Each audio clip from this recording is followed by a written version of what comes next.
This is Tampa. This is my home, full of hidden treasures and a vast culinary culture. Our rich history leads to an even brighter future. We'll talk to locals who know the ropes, find the flavor of the city, and explore Tampa's remarkable past. Have you ever wondered what happens to your trash or your recycling after you put it out by the curb? Well, today we're going to take you behind the scenes at the City of Tampa's McKay Bay Waste to Energy facility. We're going to talk to some of our solid waste employees and learn a little bit about what they do day to day to keep our city clean. Next, we'll visit Aguila Sandwich Shop in West Tampa, one of the best places to eat here in Tampa. You won't want to miss it, so sit back, get comfy, have a great show for you today on Que Pasa Tampa.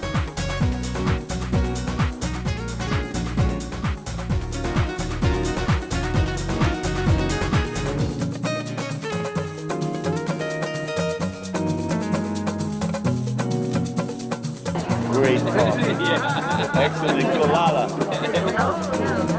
Mira mi vida. I got the other one. Okay. Agüita.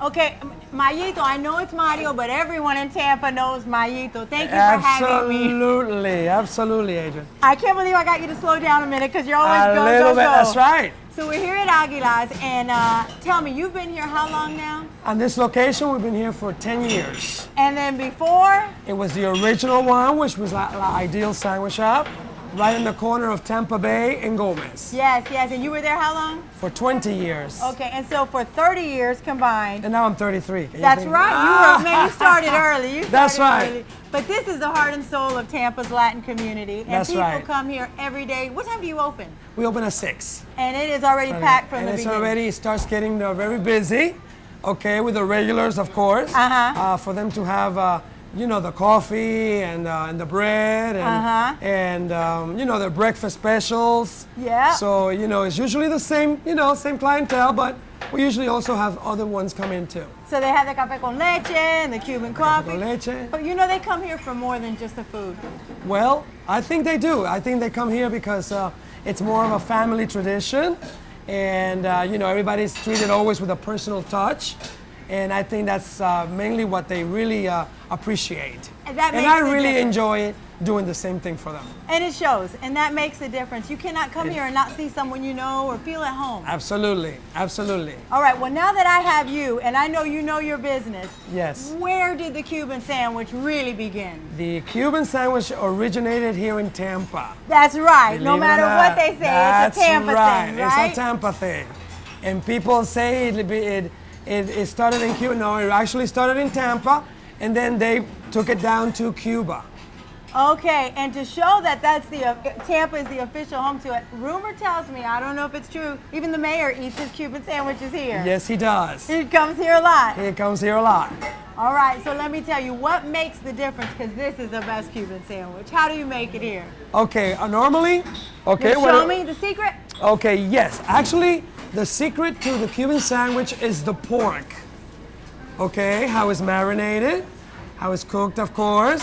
And of course, we do it the Cuban style, okay? All right. That's what makes the difference. Otherwise, it just becomes a regular ham and cheese. That's right. You gotta okay. Put all those Spanish so here we have a regular Cuban sandwich. It's not the amount that you put in, okay? It is very well balanced, okay? And it's also the balance between the ham, the pork, okay, that we cook ourselves, and the Swiss cheese that we put in it. All right? The original Cuban sandwich, okay, people say, you know, they put other stuff. No. We only do mustard and pickles. Okay. No mayo, no lettuce, no tomato. So that's the original Cuban. That's the original Cuban. Now it has become through the tradition. People start putting mayonnaise, mustard, and pickles. But the original only comes with mustard and pickles. All right, well, that's the original. That's the Tampa one. Exactly. And so about how many Cuban sandwiches would you say you serve here a day? Oh, my God, I lost count already. I lost count. I mean, there's so much, I mean, we just don't stop. No. It just goes on and on and on and on and on. Is that your most famous sandwich here? Yes, but I tell you what, through the years I have discovered that the steak sandwich That's my personal favorite. There you with go. With the papita. The steak little sandwich French has become very, very popular. And that's a palomilla steak, which is sliced very thin. And we put it on Cuban bread, okay? And then we add onions with the mojo sauce that we use also for the pork. And then we do the little fries, the little French fries that we do inside. But actually that has become very popular in the last, I would say, few years. To me, that is like heaven on earth. Yes. I just love it. Yes. You know, you can also add a little bit of mayonnaise and mustard and Swiss cheese to give it a little more flavor. But actually, it doesn't really take that because of the mojo sauce that the steak sandwich is marinated in. Oh, awesome, awesome. So Yes. you're open here 6 days a week? 6 days a week from 6 o'clock in the morning till 4 o'clock in the afternoon. And you're always it's guaranteed to nonstop. have awesome food and even better service. Absolutely, and a lot of smiles around And a here. lot of smiles. Thank you, Mayito. Thank you. Appreciate that. Okay.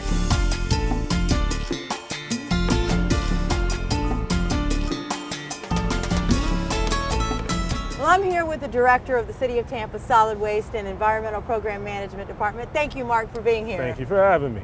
Well, I tell you, I see that this is the McKay Bay complex. So this tells me there's a lot going on here. You are right. When you enter our complex, the first thing you'll see is you'll be greeted by one of our assistants at the scale house. From there, they will ask you the commodity or types of waste that you have. And then you have your choice from there. You may either go visit and utilize our waste to energy complex, where we produce enough waste or process enough waste to power over 15,000 homes. Or they may ask you to use the transfer station, where you can simply drop off your couches, sofas, TVs, furniture, all of that other bulky stuff you got laying around the house that you're just ready to get rid of. Wow, so a lot goes on here, and it seems like a busy place. I've seen the trucks come in and out all day. It is, it is. And I've seen some like personal vehicles, so someone can just drop off stuff here as well? Absolutely, absolutely. And before we go any further, I just have to let all of our viewers know that safety is our #1 priority when you come to visit the McKay Bay Waste Energy Complex. So if you do have those items, those couches, things that are laying around the house, and you don't want to wait on that time of the year to roll around for sweep to come around and pick up all of those unwanted items, you can always bring them here to the McKay Bay Waste Energy Complex, and our staff will take care of things from there. Sweep. What is this sweep you were telling me about? SWEEP stands for Solid Waste Enhanced Environment Program. That's a once a year program that comes around to all of the communities within the city of Tampa, and they pick up all of your unwanted items, all of your couches, sofas, and furnitures. We just ask that residents place those items designated for collection out at the curb during that time. Oh, wow, so it's scheduled. So I don't want to miss my pickup. How can I find out? You need to log on to our website, www.tampagov.net, solid waste, and look for SWEEP. Ask for the SWEEP schedule. Perfect, perfect. I'll take advantage of that. But just assume I've missed that. I can still bring my stuff here at any time. Absolutely. You have an opportunity year-round to bring your items here to the McKay Bay Waste Energy Complex. That is great to know. And you have a lot of employees working here, huh? Yeah, actually it's not as many as what one would think. We have about 20 employees here, you know, that'll always be here to help provide assistance as needed. But a lot of tons come through here. A lot of tonnage. We think we process over 350,000 tons of waste each year. Wow, well that's a lot. And you know what I noticed though is that it's not an easy job, not a clean job, but really they take pride in doing what they do to keep Tampa clean. Absolutely. When you come out here, you're not just visiting a dump. You are visiting a waste to energy refuse collection or processing complex. That means that a lot of the waste that we collect, we have a contractor on site, they process it and they convert it, heat it up enough, capture the fuel off of it, and that turns into electricity, and we sell that off to a company called Seminole Electric. Whoa, do you think that you could take me behind the scenes one day and show me how that all happens? Absolutely, absolutely. We may even let you work the crane. Okay, all right, I'll take you up on that. Now, I know this particular facility is not the newest, and I actually heard a rumor you're doing some improvements here. Yes, we've listened to many of the comments that we've received from our customers and folks that actually utilize the facility. I was looking at one of the busts on the property, and I believe it was dedicated in 1983. Wow. And by my research, back in 1983, the population in Tampa was maybe upper 200,000. and now City of Tampa is pushing about 400,000 residents, or just people, period. So we recognize that it's time to upgrade so that we can always provide a place for our citizens to dispose of those unwanted items that they need. So we do have some improvements on the line. We are still working those out, those capital improvement projects, but in the coming years we hope to enhance the facility so that we can serve our customers in a more expeditious manner. Well, I can't thank you enough, and I'm looking forward to all the improvements taking place, and I'll make sure and get my sofa and refrigerator out on the curb. Get ready for sweep. It's coming to a neighborhood near you. Thank you, Mark. Well, thank you for coming to visit us. Well, Brian, thank you so much for being with me here today. We are at the famous transfer station. Famous transfer station. And as I can see, this is not a very new transfer station. No, it's not. It's about 30 plus years old, built in 1983.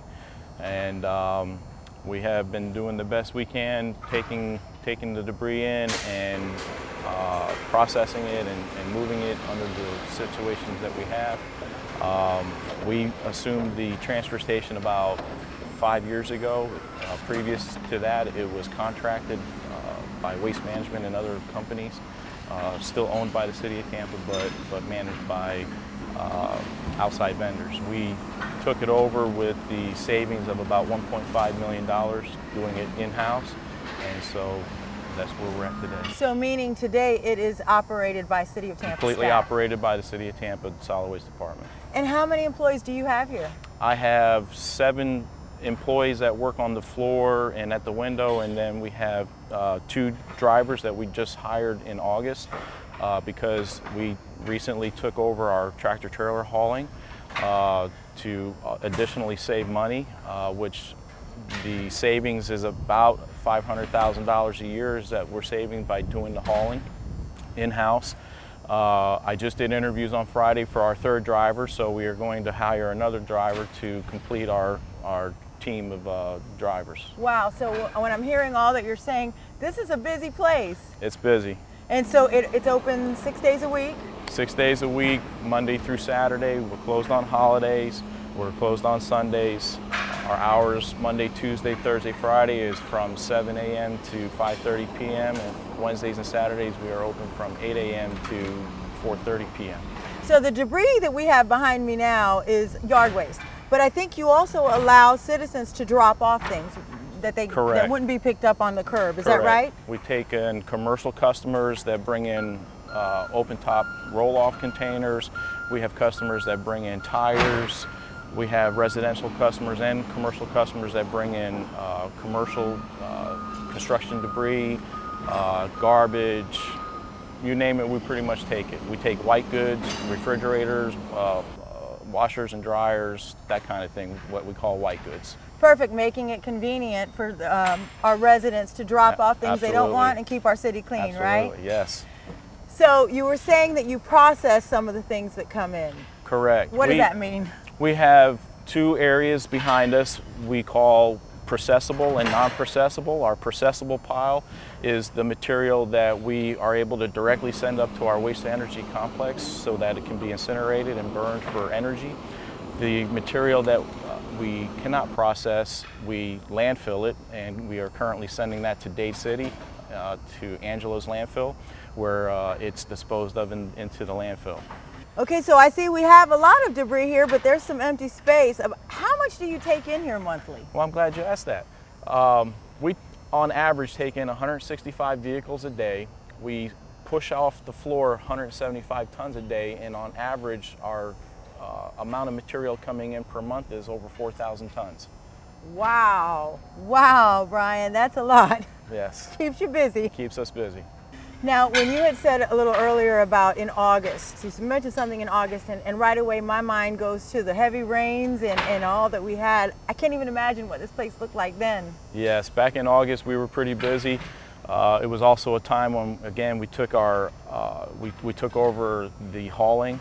We still have support from an outside contractor because we started off small with 2 drivers. Essentially, we typically run 2 drivers a day, which can be sufficient, but however, until I fill that 3rd position, we still need the support of the contractor to support us. So when you say hauling, you just mean whatever you cannot keep here or use at the incinerator, you haul correct. it somewhere else. Well, everything that's on this floor gets moved off by tractor trailer, whether it goes up to the incinerator or if it goes to the landfill, everything gets taken by tractor trailer off of the floor. So I imagine you've probably seen a lot in your time here, huh, Brian? Yes, I have. I've been here at the transfer station for a year and a half. I've been with the city overall almost 15 years, working in the solid waste department for 7. And so this has been an opportunity for me to come out here and get a broader knowledge base, a broader experience in our department, and so I'm happy to have the opportunity. I work with an awesome team of staff that is very knowledgeable, very experienced at what they do, and all of this happens here not because of me, but because of the team that I support. And you know, I'm glad you say that, because I've seen them coming in and out, and it's not an easy job, and it's not a clean job, and they do it with pride. Yes. Long hours? Their schedule is typically an 11-hour day. The schedules fluctuate. They work rotating schedules. They work Saturdays. They work all different kind of schedules to accommodate the needs that we have out here. And so they typically will work 11-hour days with one of their days being a short day because of making up the 40 hours. So they'll have an 8-hour day when their scheduled time is there. So, but they come to work, they do their thing, and they're a great team of employees. They are willing to go the extra mile, and when we have outages, this place right now it's very empty, but just a few months ago when the waste energy plant was doing their cold iron outage, we were taking in a good amount of waste, and we were taking in approximately 400 to 500 tons a day. Wow. To help alleviate the traffic over at the incinerator. And so it gets really busy at that time, makes the job even more difficult because they have larger piles of debris to work with, and so but they do a great job. Well, it's a thankless job, but I want to thank you very much for what you and your team do to keep Tampa clean. Thank you. Thank you, Brian.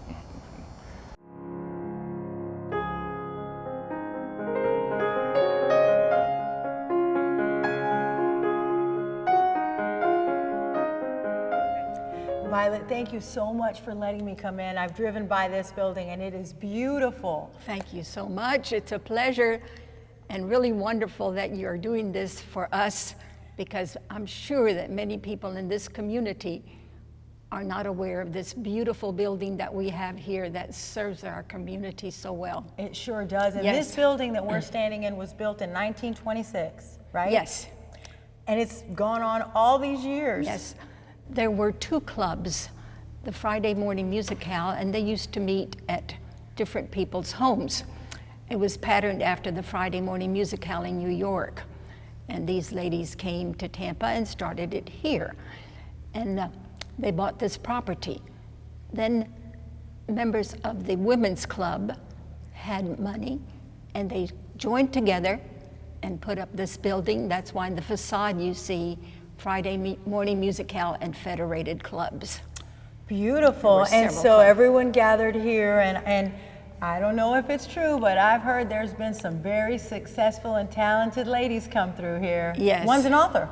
Yes, one contemporary member who was here as a very young member of the junior club has edited several books of Spanish composers. Wow. And they have been recognized worldwide. And so we're proud of her. Oh, absolutely. And you're very passionate. I mean, something tells me you've been around here all your life, huh? Almost, yes. You were here as a child. Yes, teenager. As a teenager. Tell me a little bit about how it was then. Well, there was a club and we would come here and perform. That was it. You didn't know. You play piano? Yes. I am a pianist, have a degree in piano performance. Wow. And I've taught and performed. And you have, it's still active today. You have members, you meet, you rent this building out. The way it is now, the Friday Morning Musicale is a very active club. The Friday Morning Musicale is the one that meets every Friday, the first Friday of the month, and has programs free to the public at 11 o'clock. And sometimes we have a lot of members here. They see it in the paper, or visitors, and our members here. And our programs include professors and performers from the University of Tampa or USF, University of South Florida. They're very gracious about volunteering their talent for no pay to come and perform for us. Oh, at wow. At our monthly meetings, yes. That's awesome. So for the greater good of the community. Yes. Now, this past program that we had last week, that was primarily our members, because many of our members are performers and teachers themselves. So several of the members performed at that program, performing piano duos, piano duet, and singers. Wow, so And so much talent. We even had a little drama. We have a member that's very active in performing. And that is so beautiful, Oh, through it the sure arts, is. expression through the Yes. arts. How would one know what performances you have? Could they look on your website? Yes, they can look on the website, and by word of mouth mostly. And so you welcome the public to come and be part Open and to learn. the public. Then we have a luncheon afterwards, and it's a nominal cost for the luncheon.